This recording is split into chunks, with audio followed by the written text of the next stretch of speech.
Be sure to read and follow the safety guidelines to protect your computer from potential damage and ensure your personal safety.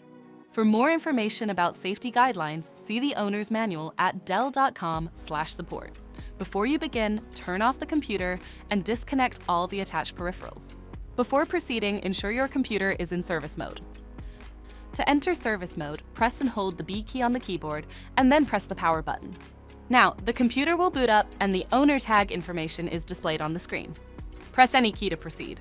The computer will emit 3 short beeps and shut down, indicating it has entered the service mode. Loosen the captive screws holding the base cover in place.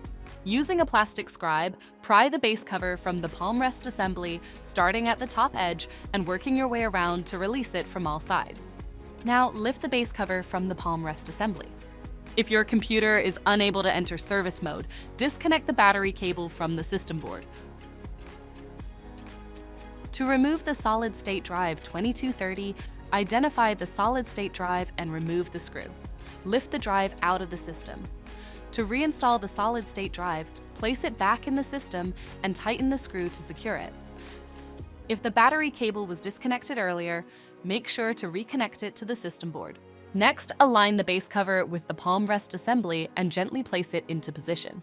Tighten all required screws to secure the base cover in place. To exit service mode, connect the AC adapter and press the power button. Please note, the system will only power on and exit service mode if the adapter is connected. For more information about your Dell system, visit dell.com/support.